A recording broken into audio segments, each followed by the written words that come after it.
جس کا نقشہ قرآن کریم نے بھی بڑے ہی کربناک اور دردناک انداز سے کھینچا ہے، اور اس کی سب سے بڑی مثال وَإِذَا الْمَوْءُودَةُ سُئِلَتْ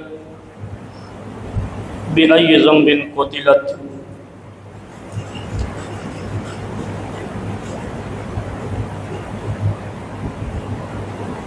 کہ جب ایک بیٹی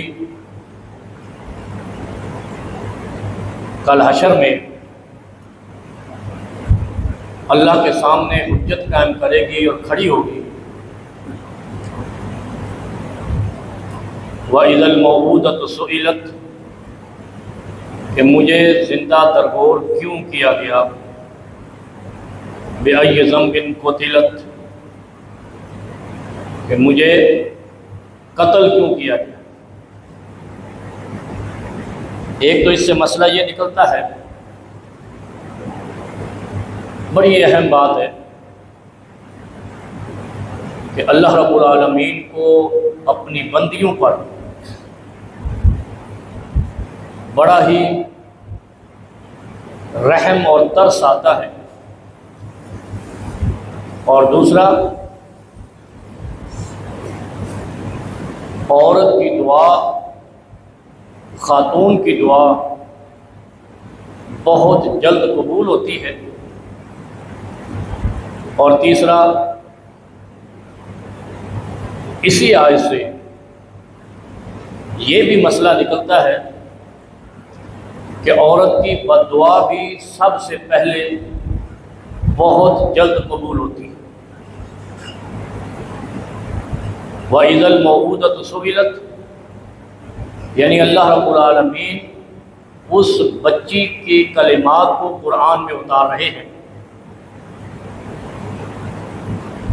اور وہ کون تھے جو اتنے سفاک اور ظالم تھے، جس کے لیے اللہ رب العالمین نے ایک افضل ترین قبیلے سے، ہاشمی قریشی قبیلے سے، یعنی وہ قبیلہ تھا جسے آپ آج کے دور میں بھی جو نسبت اس طرف کر لیں اس کو بھی آپ متبرک کہنے لگ جاتے ہیں، سادات کہنے لگ جاتے ہیں، سید کہنے لگ جاتے ہیں، حالانکہ پتہ نہیں وہ خونی رشتہ ہے یا نہیں۔ رسول اللہ صلی اللہ علیہ وسلم سے سید وہی ہوگا جو خونی رشتے میں منسلک ہوگا، اور اگر نہیں ہے تو وہ عام آدمی ہے، لیمین ہے، ایک معاشرے کا فرد ہے جیسے عرب تھے۔ اور دوسری بات اس سے یہ بھی نکلتی ہے کہ وہ کون لوگ تھے جو وہاں پر اتنا ظلم کرتے تھے، یعنی کسی معاشرے کا زوال، تباہی، بربادی اور اس کی نسلوں کے خاتمے کا آغاز کہاں سے ہوتا ہے؟ جب وہ خواتین پر ظلم کرتا ہے، ورنہ اس سے پہلے پتہ نہیں انہوں نے کتنے لوگوں کو قتل کیا۔ الطاف حسین حالی نے کہا تھا نا، کبھی آگے گھوڑا بڑھانے پہ جھگڑا، کبھی پانی پینے پلانے پہ جھگڑا، تو وہ جھگڑا کیا تھا؟ 80 100 200 لوگ قتل ہو جاتے تھے، لیکن اس کو اللہ رب العالمین نے ایک ظلم سے تعبیر کیا، لیکن جب ان کا ہاتھ خواتین اور بچیوں کی طرف بڑھا تو پھر اللہ کو رحم نہیں آیا۔ اور اللہ کی ایک سنت ہے، فطرت ہے کہ جب اس کو رحم نہیں آتا پھر وہ مہلت دیتا ہے، اور مہلت کے ذریعے حجت قائم کر دیتا ہے قاتل کے لیے اور ظالم کے لیے، کہ کل اس کے پاس حشر میں کوئی دلیل نہ ہو آیا ہے نا قرآن میں کہ جب حشر میں پیش ہوں گے تو کہیں گے اے اللہ ہمیں ایک موقع دے دے،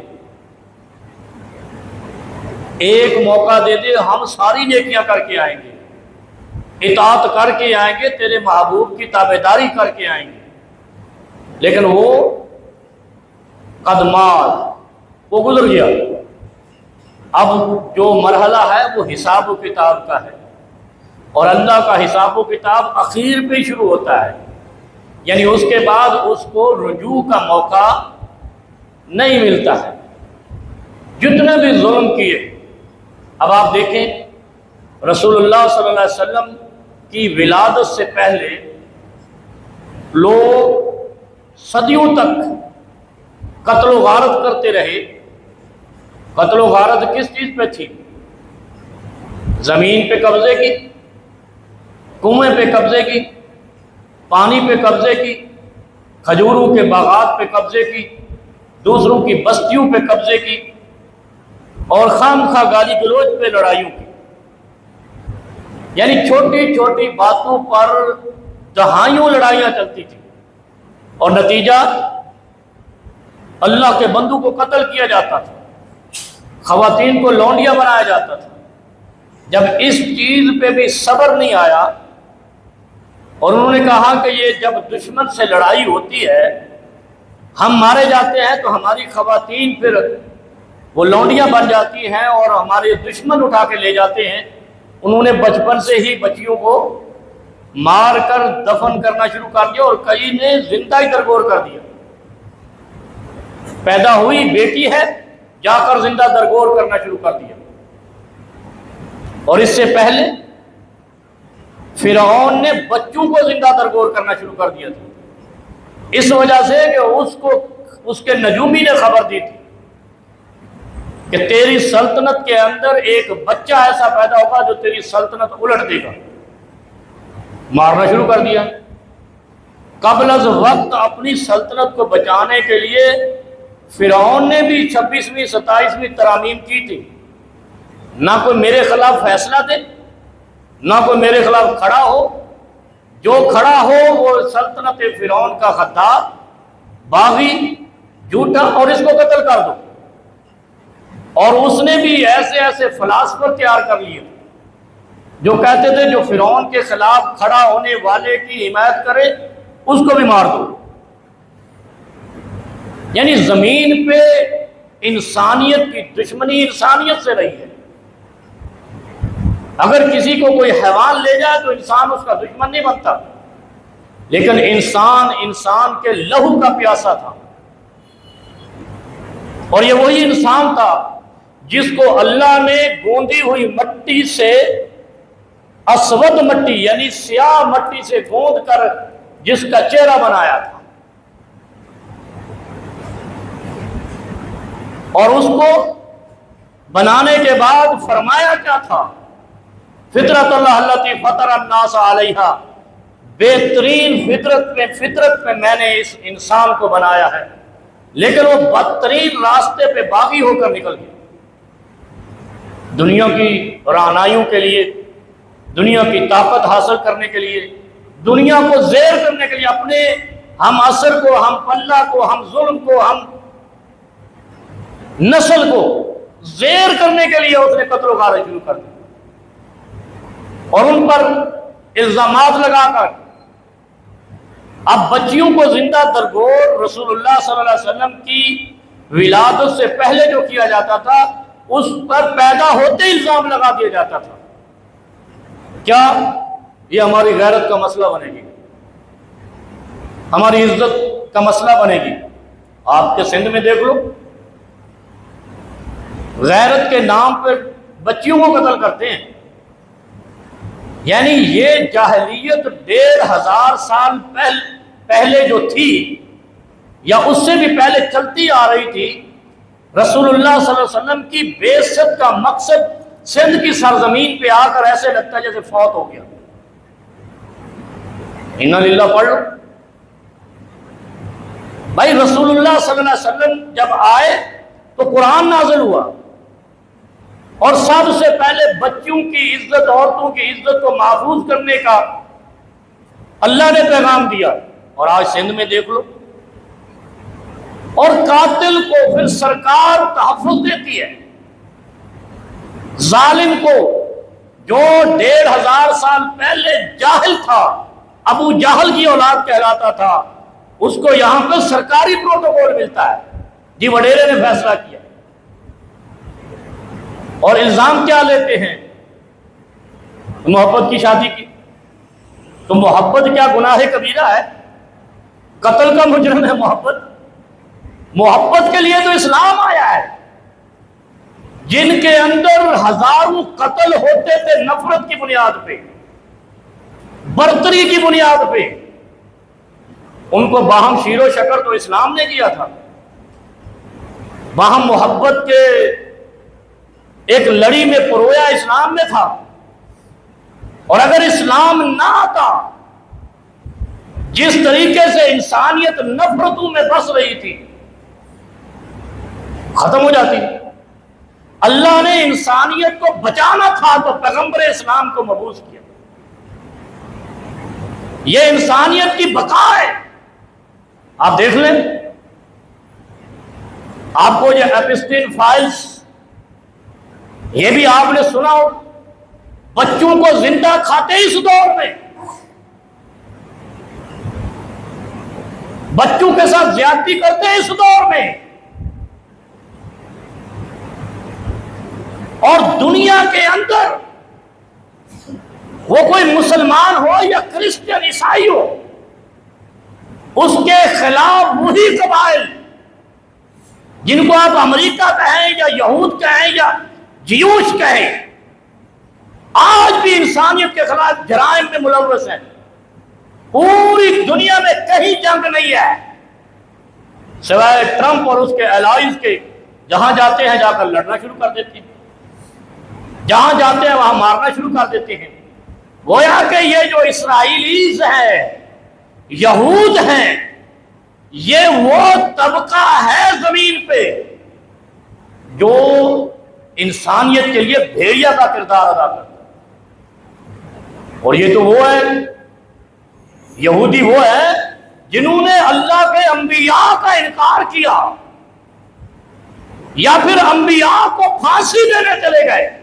سیدنا عیسیٰ علیہ السلام کو، عیسیٰ بن مریم کہہ رہا ہم نے پھانسی دے دی، اللہ نے زندہ اٹھایا، اور اسی عیسیٰ علیہ السلام کے ذریعے سے پھر ان کا خاتمہ ہوگا۔ اور جو دجال ہے، جس کو دجال عرف عام میں کہا جاتا ہے، جو احادیث میں آیا ہے، ہم نے اس کو ایک نئے روپ میں دے دیا ہے کہ ایک شخص ہوگا، دجال ہوگا، اور کانا ہوگا اور بھینگا ہوگا، دائیں آنکھ نہیں ہوگی، انگور کی طرح باہر نکلی ہوئی ہوگی، اس کو نظر نہیں آئے گا، لیکن آنکھ انگور کی طرح یعنی گولی کی طرح ہوگی۔ دجال نبی علیہ السلام نے فرمایا 30 کذابون دجالون، 30 دجال ہوں گے لیکن سارے کے سارے جھوٹ بولیں گے۔ اور وہ کن کن شکلوں میں ہوں گے؟ ہم نے جو ایک شیپ رکھی ہے نا، جو نبی علیہ السلام کی احادیث میں آئی ہے، باقی 29 کون سے دجال ہیں جن کی ایک فطرت سیم ہوگی؟ وہ کیا ہوگی؟ کہ وہ جھوٹ بولیں گے۔ یعنی جو اس دور میں یا اس سے پہلے یا تخلیق کائنات سے لے کر روز حشر تک، روز قیامت تک جھوٹ بولتا ہے، یہ سب سے بڑی عادت ہے دجال کی۔ جھوٹا دجال کا پیروکار ہوتا ہے، اسی لیے فرمایا یہ ام الخبائث ہے، پلیتیوں، ناپاکیوں اور خباثتوں کی ماں۔ جھوٹ ہے، جرائم کی جڑ جھوٹ ہے، اور اللہ نے قرآن میں کہا لعنت اللہ علی الکاذبین، ان الفاظ کے ساتھ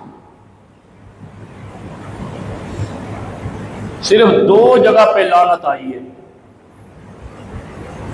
کیا؟ ایک آیا لعنت اللہ علی الکاذبین، جھوٹوں پر اللہ کی لعنت ہو، اور دوسری جگہ پہ فرمایا لعن اللہ یہود والنصارى اتخذوا قبور انبیائہم مساجدا۔ یہود و نصارہ پر لعنت ہو جنہوں نے انبیاء کے قبروں کو سجدہ گاہ بنا لیا۔ آپ کو سمجھ آئی ہے؟ قبروں کو سجدہ گاہ بنا لیا یا قبروں پہ مسجدیں بنا لی، ان پر لعنت ہو۔ اگر کسی قبر پہ مسجد ہے یا مسجد میں قبر ہے تو اللہ کی لعنت ان پر، گویا وہ مسجد نہیں ہے۔ ابھی جا کے پوچھنا شروع کر دینا اڑوس پڑوس سے کہ یہ تو قرآن نے کہا، یہ تو نبی عزیز شان نے کہا۔ ابھی ربیع الاول شروع ہو گیا؟ نہیں، ابھی شروع ہوگا، اور ہم نعرے لگائیں گے، ہم جھنڈیاں لگائیں گے، ہم توغرے لگائیں گے، ہم نے جناب گلیاں بھی سجانی ہیں، محلات بھی سجانے ہیں، مسجدیں بھی سجانی ہیں، اور پتہ نہیں کیا کا گاڑیاں بھی سجا دینی ہیں، مولوی بھی سجا دینے ہیں۔ اور اللہ کہتا ہے جنہوں نے نبیوں کی قبروں پر مسجدیں بنائی یا مسجدوں میں قبریں بنائی یا سجدہ گاہ قبروں کو بنایا، ان پر لعنت، اور دوسری طرف دجال پہ لعنت۔ تو ان میں اور ان میں فرق کیا ہوا؟ کبھی سوچا ہے آپ نے؟ بڑی آسانی سے ہم کہہ کے گزر جاتے ہیں کیونکہ کلمہ پڑھتے ہیں۔ ایسے ہی ہے، کلمہ پڑھنے والا قاتل نہیں ہوتا، کلمہ پڑھنے والا چور نہیں ہوتا، کلمہ پڑھنے والا زانی نہیں ہوتا، کلمہ پڑھنے والا ڈاکو نہیں ہوتا، کلمہ پڑھنے والا یزید نہیں تھا، کلمہ پڑھنے والا حجاج بن یوسف نہیں تھا، اور ان کے مقابلے میں بھی کلمہ پڑھنے والا سیدنا حسین رضی اللہ عنہ تھے۔ وہ کبھی سوچا ہے کلمے کی آڑ لے کے دو لوگ پاکستان میں خاص طور پہ یا اس معاشرے میں دو لوگ بڑی آڑ لے کے انسانی جرائم کر رہے ہیں؟ ایک مولوی داڑھی اور پگڑی کی آڑ میں جو کرے، جو اس کو منع کرے گا تو کفر ہو گیا، ایسا معصومیت کے پردے میں چلا گیا ہے کہ کوئی پوچھ نہیں سکتا۔ میں نے کہا ایک مولوی کو سنا، کہتا ہے جو میلاد مصطفیٰ کی دلیل مانگے اس کو تھپڑ مار دو۔ اچھا جی، تو دجال میں اور تجھ میں کیا فرق ہے؟ یہودیوں میں اور تجھ میں کیا فرق ہے؟ جنگ ہمیشہ وہی کرتا ہے جس کے پاس دلیل ختم ہو جاتی ہے، اور اللہ نے جتنے آسمانوں سے ادیان بھیجے وہ دلیل کے ساتھ بھیجے، دلیل کے بغیر کوئی دین نہیں ہے۔ یہودیوں سے کہا ہفتے کو یہ کام نہیں کرو مچھلیاں پکڑنے والا، انہوں نے کہا کریں گے۔ کہا ہاتھو برہانکم ان کنتم صادقین، دلیل لاؤ، اگر تمہارے پاس کوئی ثبوت ہے، کوئی اس کی علت کا منصوبہ ہے تو لاؤ۔ کفار عرب بیت اللہ کے اندر 360 بت رکھ کر بیٹھ گئے، یہ بارش کا ہے، یہ اولاد کا ہے، یہ غریبی کا ہے، یہ امیری کا ہے۔ اللہ نے کہا ہاتھو برہانکم ان کنتم صادقین، اس کی دلیل لاؤ کہ یہ بارش برسائے گا اگر میں روک لوں۔ پھر اللہ نے سورہ رحمان میں کہا تھا فَبِأَيِّ آلَاءِ رَبِّكُمَا تُكَذِّبَانِ، تم اللہ کی کون کون سی نعمتوں کو جھٹلاؤ گے؟ اگر خدا تمہارے بھینگا کر دے کوئی سیدھا نہیں کر سکتا، اگر خدا کسی کو ٹانگ سرے سے نہ دے کوئی اس طرح کی ٹانگ کیا، اگر قدرتی دانت نکل جائے دوبارہ اس طرح کا دانت نہیں لگتا ہے۔ ایک دانت جو 2 سوتر 3 سوتر کا ہوتا ہے، اگر وہ قدرتی دیا ہوا اللہ کی طرف سے نکل جائے وہ دوبارہ دانت نہیں لگا سکتا۔ تم نے یہ 360 بت رکھ لیے، کوئی بارش برساتا ہے، کوئی اولاد دیتا ہے، کوئی اولاد لیتا ہے، تو اللہ کا کام کہاں؟ اللہ تو مشکل کشا تھا، حاجت روا تھا، اللہ تو مالک ارض و سما تھا، اللہ تو خالق کائنات تھا، اللہ تو وہ تھا وَهُوَ يُبْدِئُ وَيُعِيدُ، جس نے ابتدا بھی دی ہے تجھے واپس بھی لے کے جائے۔ کبھی سوچا ہے کیسی؟ میں نے ایک اور کو سنا، وہ کہہ رہا ہے جب اللہ نے کائنات بنانی تھی نا تو علی علی کرا، اللہ علی علی کہتا رہا، کائنات بنتی رہی۔ علی کب آیا اور آدم کب آیا؟ اور اللہ کہتا ہے کن فیکون، میں جب کن کہتا ہوں ہو جاتا ہے۔ فعال لما یرید، اللہ جو چاہتا ہے وہ کر دیتا ہے۔ اور یہ کہتا ہے اللہ نے علی علی کہا۔ یعنی مسلمانوں، مولویوں نے داڑھی اور ٹوپی میں تقدس کی چادر اوڑھ لی ہے اور دوسروں کو علم سے محروم رکھ کے جاہلیت کے میدانوں میں چھوڑ دیا۔ اور دوسرا وہ طبقہ ہے جو اپنی طاقت اور زور کو، اپنی قوت کو بقا کے لیے جو بھی ان سے کہتا ہے ہمارا حق دو، کہتا ہے یہ اسٹیٹ کا مخالف ہے، یہ غدار ہے، یہ ریاست کا مخالف ہے۔ انہوں نے اسٹیٹ بھی خود کو کہہ لیا ہے، ریاست بھی خود کو کہہ لیا ہے، اور سب کچھ پاک دامنی بھی لے لی ہے۔ جب کوئی بات کرتا یہ تو اسٹیٹ کے خلاف، یعنی ان کے نزدیک پوری قوم، اور یہ صرف پاکستان کا المیہ ہے، دوسری مملکتوں کا نہیں، ان کے نزدیک پوری قوم ایسے ہونی چاہیے جیسے ہر وقت خطبہ جمعہ سننے کے لیے بیٹھی ہے، یعنی خاموش بھی ہونی چاہیے، سر جھکے ہوئے بھی ہونے چاہیے، اور زبان بھی بند ہونی چاہیے، اپنی جگہ سے ہلنا بھی نہیں چاہیے۔ یہ ہمارے پاکستان کے، جن کو ہم عسکری ادارہ کہتے ہیں، اس کی خواہشات ہیں کہ پوری 25-24 کروڑ عوام ایسے ہو جیسے یہ خطبہ جمعہ میں بیٹھی ہے، اور اگر کوئی ان میں سے اٹھ کے کہے میرے پاس روٹی نہیں ہے، روزگار نہیں ہے، مہنگائی ہے، میں مر رہا ہوں، ڈوب رہا ہوں، یہ غدار ہے، یہ اسٹیٹ کے خلاف ہے، یہ فوج کے خلاف ہے۔ میں ایسی چیزیں پڑھتا ہوں کیونکہ ہمارے وہ بیانات جاتے ہیں، رونگٹے کھڑے ہو جاتے ہیں کہ اس قدر معاشرے کے اندر جاہلیت برپا ہے کہ عرب کے ابو جہل بھی حیران ہو جائے، وہ بھی کہیں یہ ہمارے بھی مائی باپ ہے۔ وہاں پر اللہ نے جب قوموں کے حقوق چھینے گئے، اللہ نے محمد رسول اللہ صلی اللہ علیہ وسلم کو مبعوث فرمایا اور ان کے ذریعے سے پوری قوموں کو حقوق دلائے، مساوات قائم کی۔ کوئی کسی کا عربی اجمی پہ اور اجمی عربی پہ، کالا گورے پہ اور گورا کالے پہ کوئی فضیلت نہیں رکھتا، سب کو برابری کی بنیاد پہ ٹریٹ کیا جائے گا۔ وہاں پہ اللہ نے قانون بنایا محمد رسول اللہ صلی اللہ علیہ وسلم کے ذریعے، اور یہاں کیا بناتے ہیں؟ میں شغل کی باتیں ایک دو اور کر لیتے ہیں۔ میں ایک پریس کانفرنس دیکھ رہا تھا بڑی مزیدار، جو آپ کے ٹی وی چینل پہ بیٹھ کر فرعونی لہجے میں کہہ رہے ہوتے ہیں نا، ہم یعنی وہ جو اینکر سسٹم لوگ ہیں، یہ اینکر بنے پھرتے ہیں، وہ کہتے ہیں ان کی رائے ایسی ہوتی ہے، ان کی رائے کے سامنے وزیر اعظم کی کوئی حیثیت نہیں، جج کی کوئی حیثیت نہیں، جرنیل کی کوئی حیثیت نہیں، اور بیوروکریٹ کی کوئی حیثیت نہیں۔ وہ سمجھتے ہیں کہ ہم جو تجزیہ پیش کرتے ہیں اس کے مطابق حکومت پلٹ دیتے ہیں، اتنے طاقتور خود کو صحافی بنتے ہیں، سمجھتے ہیں۔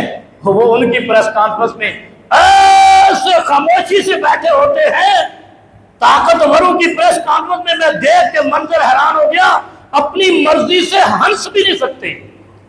اور میں نے وہاں لکھا کہ اگر ان پہ سفید چادر لگا کر دفنا دیا جائے تو یہ تب بھی نہیں ہلیں گے جب تک وہ سامنے والا یونیفارم میں کھڑا رہے گا، اور جب یہ باہر نکلیں گے ان کی حالت دیکھو، یہ پوری قوم کو ڈرائیں گے، پوری قوم کو جس کی باعزت کی چاہیں گے پگڑی اچھال دیں گے، جس کی چاہیں گے لٹیا ڈبو دیں گے، جس کو چاہیں گے اس کو مافیا بنا دیں گے، کسی مجرم کو چاہیں گے اور معصوم بنا دیں گے۔ اس قدر طاقتور صحافی بھی وہاں ایسے بیٹھے ہوتے ہیں کہ اگر ان پہ سفید چادر ڈال کے کفنا دیا جائے تب بھی نہیں ہلیں گے۔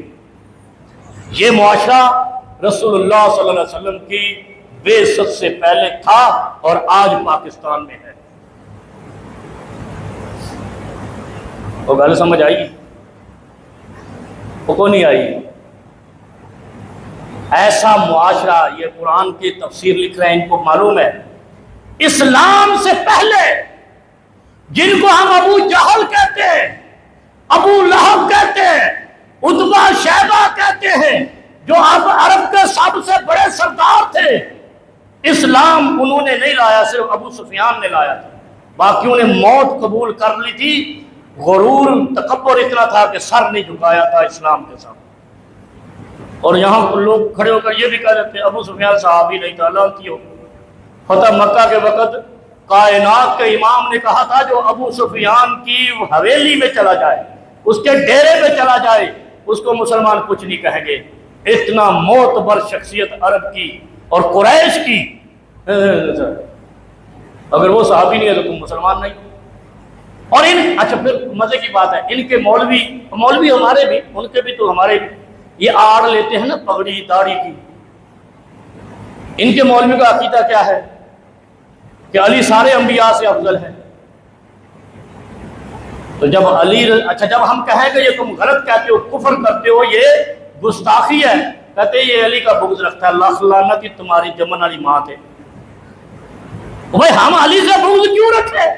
ہمارے نزدیک وہ رسول اللہ کے داماد ہیں، اہل بیت ہیں، رسول اللہ صلی اللہ علیہ وسلم کی بیٹی کے شوہر ہیں، حسنین کے بابا ہیں، خیبر کے فاتح ہیں، اور خلفائے راشدین کے مشیر بھی ہیں اور منصف جج بھی ہیں۔ ہمارے نزدیک علی کا بغض مومن نہیں رکھ سکتا، جو علی کو علی کے مقام سے بڑھائے وہ مومن نہیں ہو سکتا۔ رسول اللہ صلی اللہ علیہ وسلم، میں نے آیت پڑھی نا، آیت بڑی عجیب منطق سے پڑھی ہے میں نے، آیت معراج کی پڑھی ہے، مہینہ ربیع الاول کا آ رہا ہے، جیسے میں نے کہا نا، بتایا چل جائے گا، کچھ کیا سارے ایسے ہی کر رہے ہوتے ہیں۔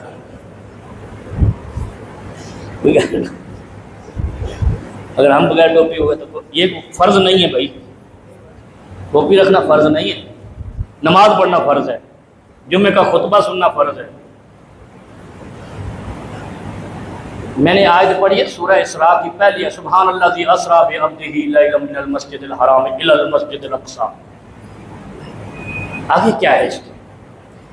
یہ تو ہوگی واقعہ معراج کی آیت، الذی بارکنا حولہ،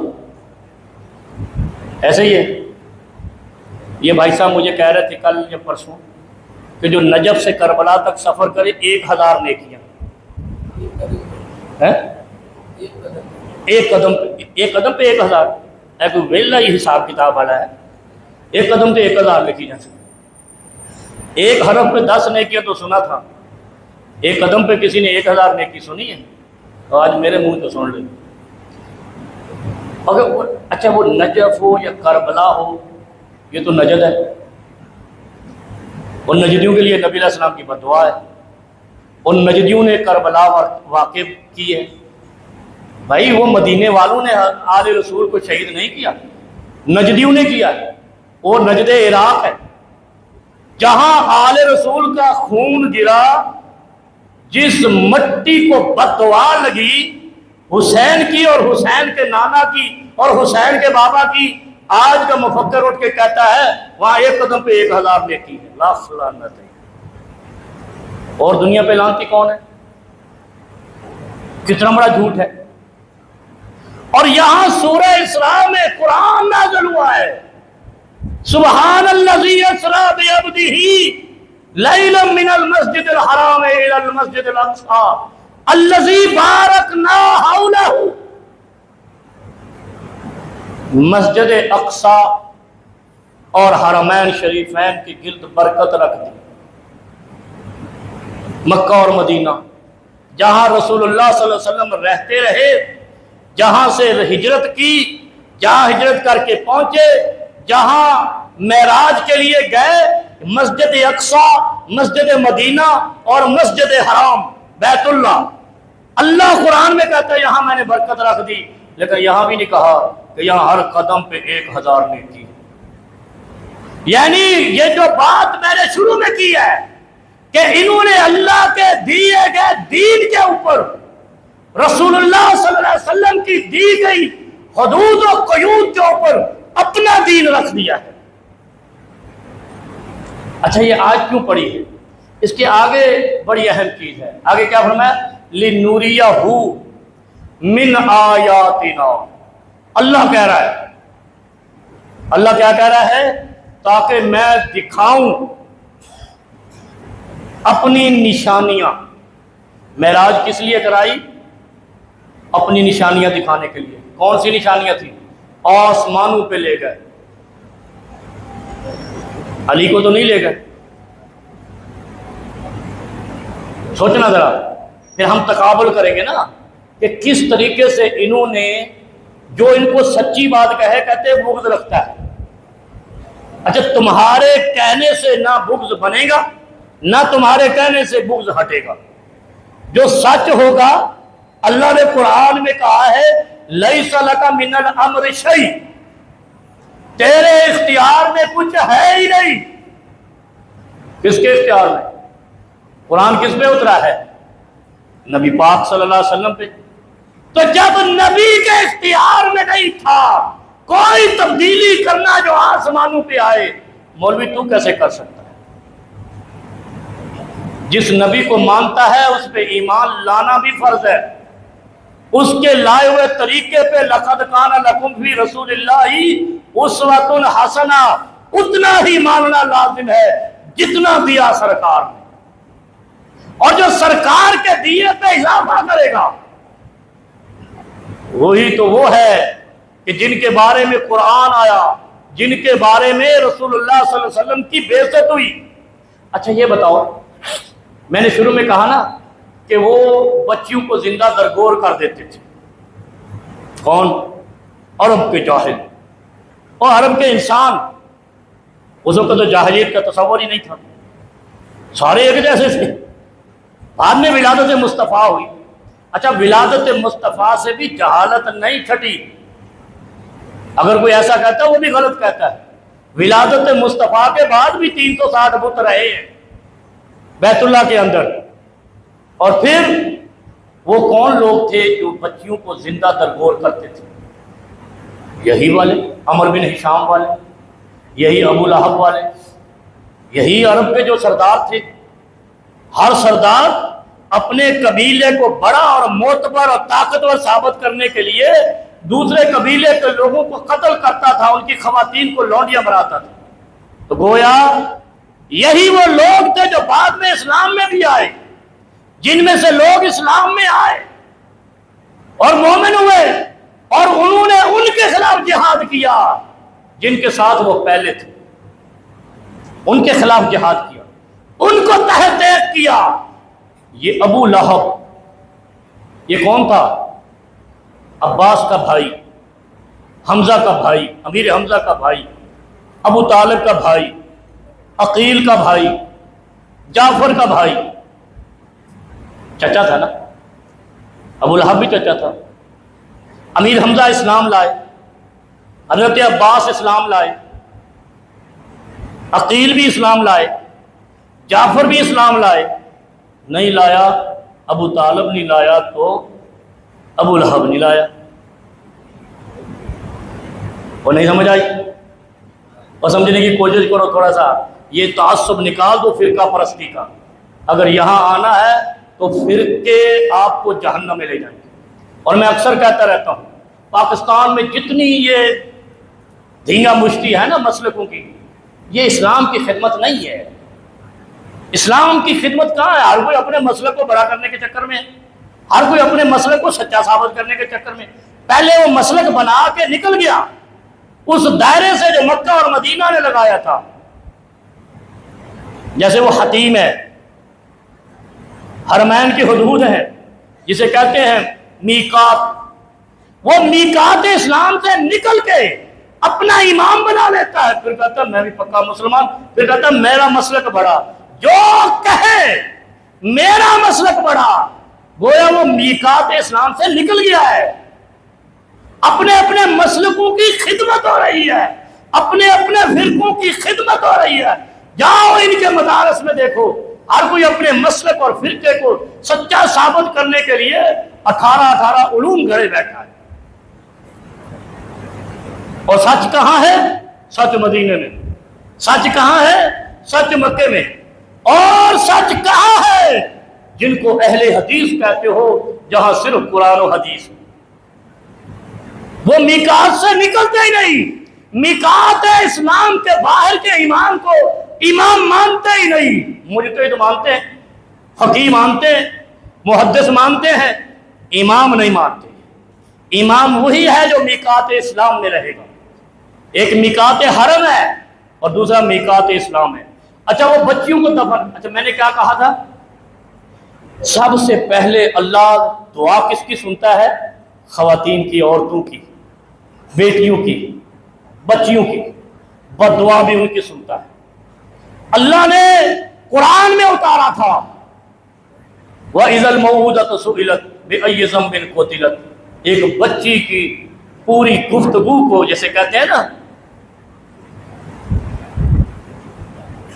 گفتگو ہی کہتے ہیں، پتہ نہیں، اللہ نے قرآن میں اتار دیا۔ کیوں اتارا بتایا آپ کو؟ اللہ نے کہا یہ جو بچی تم نے زندہ دفن کی ہے نا، یہ حشر میں آ کر پوچھے گی مجھ سے کہ اللہ مجھے انہوں نے زندہ درگور کیوں کیا؟ تو گویا اللہ نے وہ جو ٹاک تھی اللہ کے ساتھ وہ قرآن میں اتار دی۔ اور یہ ظلم کرنے والے کون تھے؟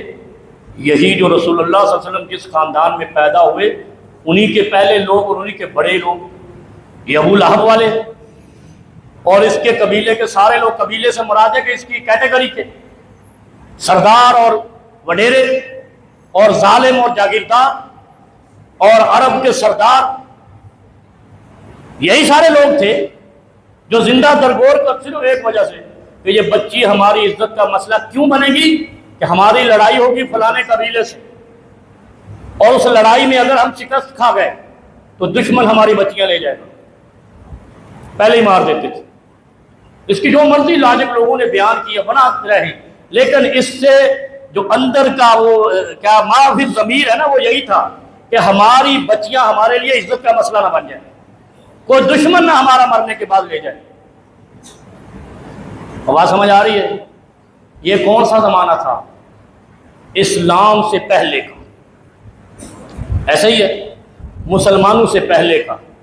اور اس میں کون لوگ شامل تھے؟ جو رسول اللہ کے بھی رشتہ دار تھے، ان کے قبیلے کے بھی تھے، قریش بھی تھے، ہاشمی بھی تھے۔ جب اسلام نہیں آیا تھا تو یہ لوگ کتنے ظالم تھے، اس طرح لوگوں کے ساتھ کرتے تھے، لڑائیاں کرتے تھے۔ مجھے یہ بتاؤ،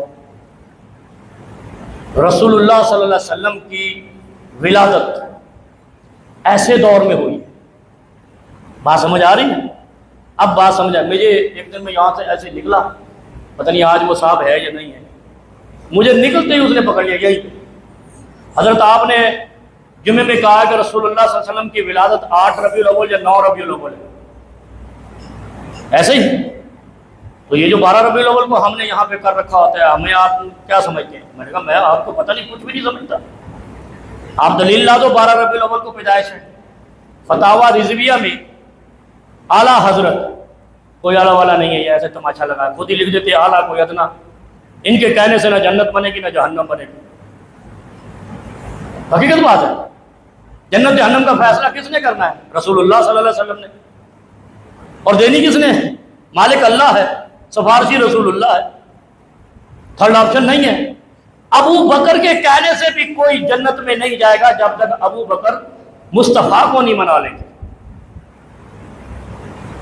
اور رسول اللہ صلی اللہ علیہ وسلم کی حدیث ہے نا، لو سرقت فاطمہ بنت محمد لقطعت یدہا، گویا کہ پتہ یہ چلا ہے کہ سیدہ فاطمہ کے کہنے سے بھی کوئی جنت نہیں جائے گا۔ اور یہ میں نے پچھلے جمعہ شاید وضاحت بھی کر دی تھی کہ حسن و حسین جنت کے نوجوانوں کے سردار ہیں، اور پہلے جنت تو جاؤ، انہوں نے جنت نہیں لے کے جانا، جنت میں جانے والوں کی پارٹی کے چیئرمین ہوں گے، بندہ پی ٹی آئی میں جائے نہیں اور بولے عمران خان میرا چیئرمین ہے، بندہ نون لیگ میں داخل ہی نہیں ہو، کارکن ہی نہیں بنے، ورکر ہی نہیں بنے، اور بولے نواز شریف میرا لیڈر ہے، تو کبھی بھی اس کو کوئی پارٹی ٹریٹ نہیں کرے گی، فالو بیک نہیں کرے گی جب تک وہ کہے گا نہیں میں فلانی پارٹی کا رکن ہوں۔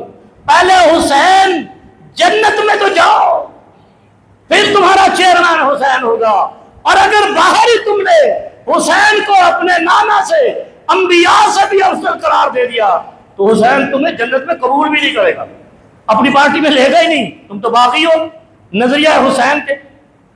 حسین نے جس سے مدد مانگی تم حسین سے مدد مانگ رہے ہو، کہتے ہیں نا وہ یا حسین،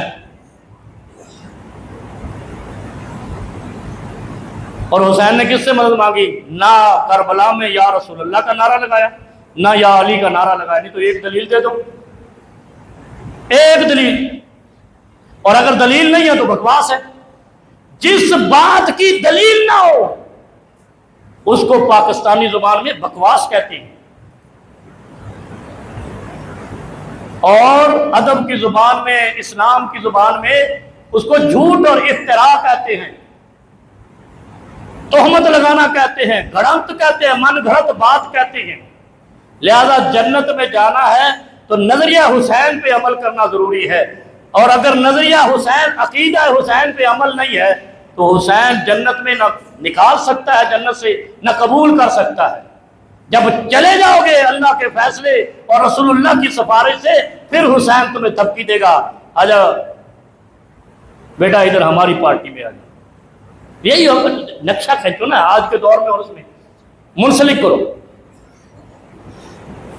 جو لوگ رسول اللہ صلی اللہ علیہ وسلم کے قبیلے کے بھی تھے اور عرب کے قبیلے کے تھے، 200 کے قاتل تھے، بچیوں کو زندہ درگور کرتے تھے، کوئی حساب و کتاب نہیں تھا، جنگیں اشروں اور دہائیوں چلتی تھی، وہاں کون لے کے بیٹھا تھا رجسٹر جس نے ولادت مصطفیٰ کی تاریخ لکھی تھی؟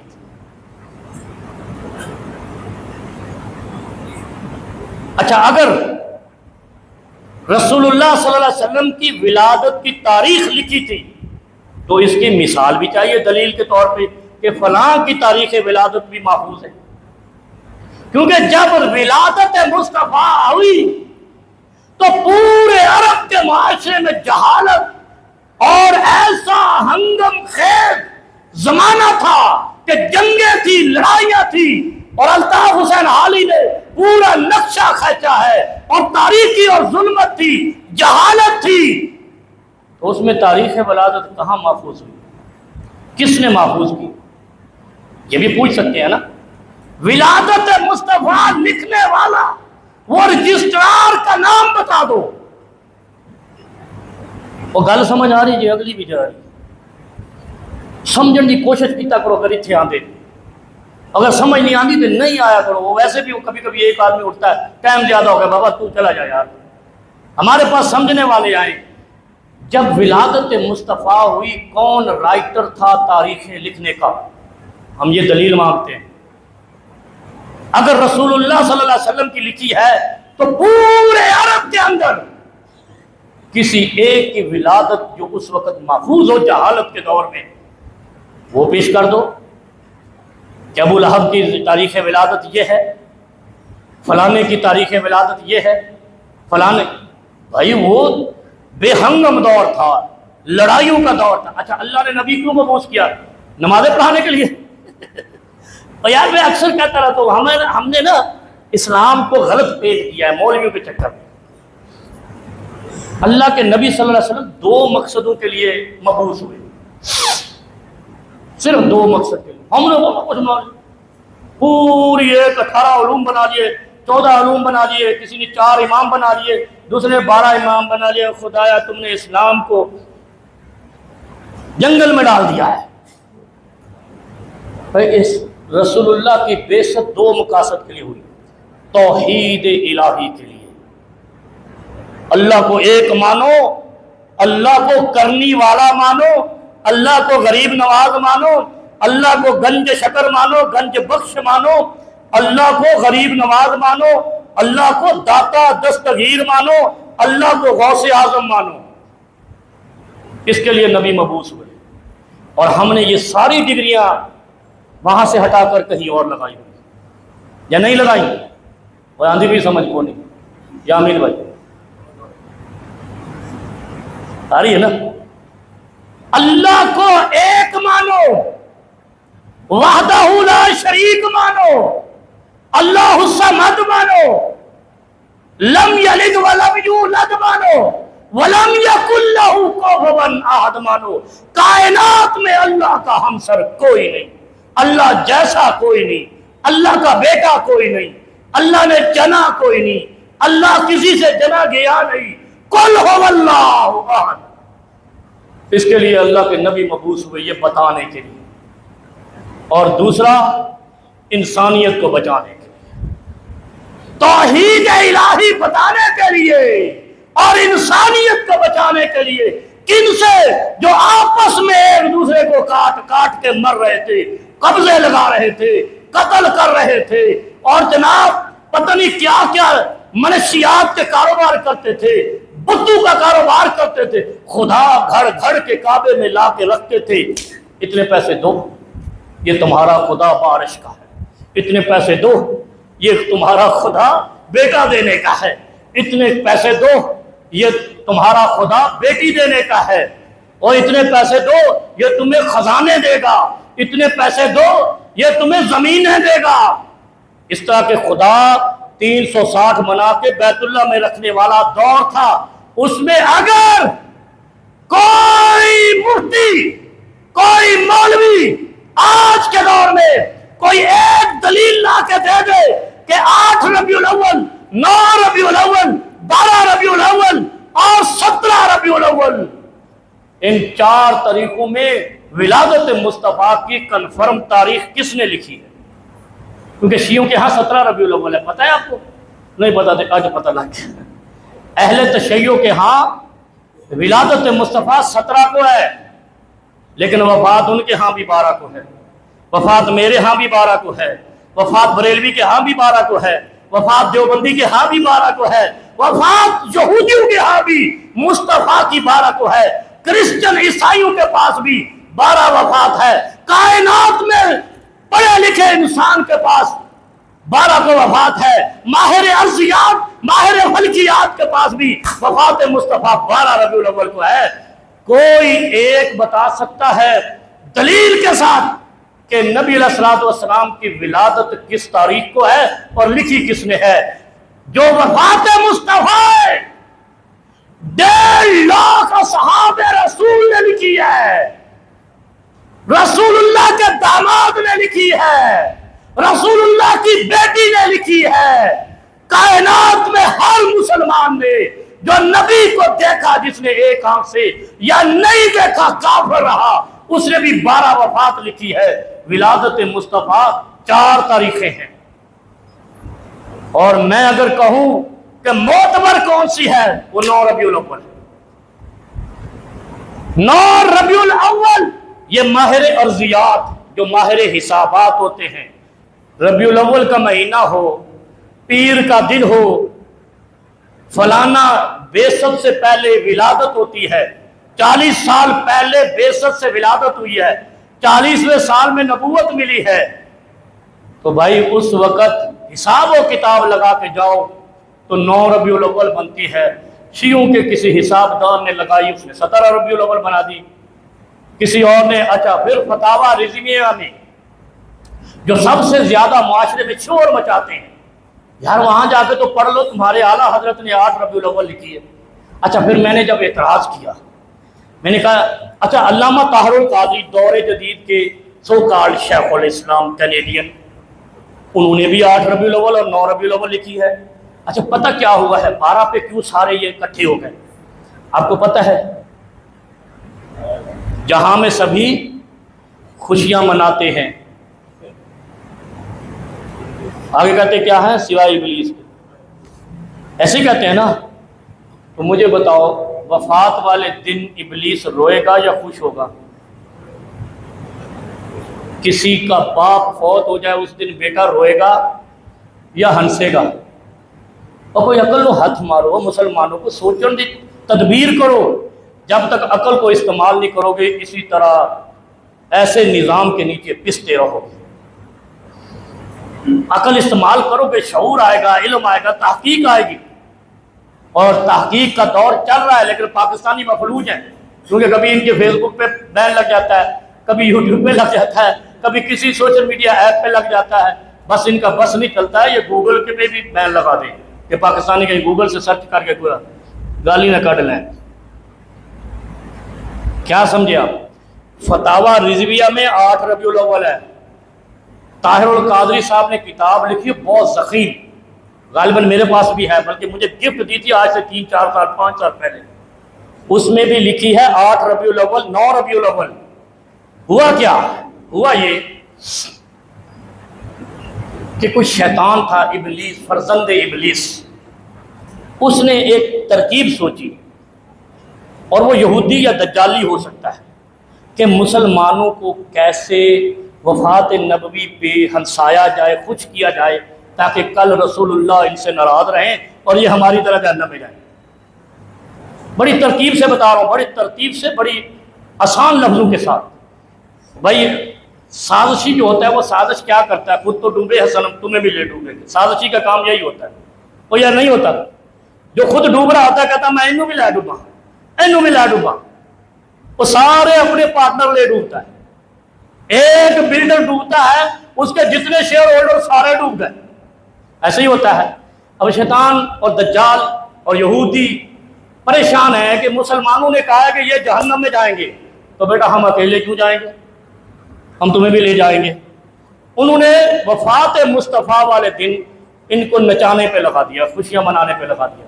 پھر جب ہم کہتے ہیں دلیل لاؤ، کہتے ہیں ان کو پکڑ کے مارو، ایسے ہی کہتے۔ وہ بے شرم ہو، یہ تو یہودیوں کا کام تھا، ان سے تو اللہ نے دلیل مانگی، لڑ پڑے اللہ سے۔ ہاتھوں برہانکم ان کنتم صادقین فبما نقضہم لعناہم، جب انہوں اللہ کا حکم نہیں مانا، اللہ کے حکم پہ بھی نقد لگا دی، اللہ نے ان پر لعناہم شدت کے ساتھ فرمایا کہ ہم نے سخت لعنت کر دی ان پر۔ اچھا ہم ان کو کہتے ہیں نا قبروں پہ سجدہ نہیں کرو، قبروں پہ قبے اور مزار نہیں بناؤ، اتنے بلڈنگیں نہیں بناؤ، کہتے ہیں ان کے مولوی ٹی وی پہ بیٹھے ہوئے کہتے ہیں، آپ نے بھی سنے، ہم تو نہیں کہتے، ہم تو نہیں کہتے، کہتے ہیں نا بھائی، اور وہابی کہتے ہیں قبروں پہ سجدہ کرو، اور کون کہتا ہے قبروں پہ سجدے کا؟ قبروں پہ سجدہ شرک اکبر ہے، اور قبر پہ سجدہ کفر ہے، یہ ذہن میں رکھیں آپ۔ قبر پہ اچھا سجدہ صرف یہ نہیں کہ تم ماتھا ٹیکو، قبر کے اوپر جا کر رکوع کی حالت میں ہو جانا یہ کفر ہے۔ کیوں؟ تیرے ابا کی میت جب سامنے پڑی تھی، تجھے خدا نے روک دیا رکوع نہیں کرنا، تو قبر پہ جب نیچے زمین پہ دفنا دیے تو کیسے اجازت ہو گئی؟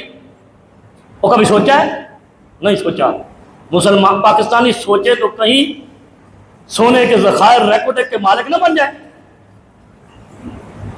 اتنا امیر ملک ہے، زمین کے نیچے جو خزانے ہیں یہ امریکہ اور سعودیہ سے بڑے ہیں۔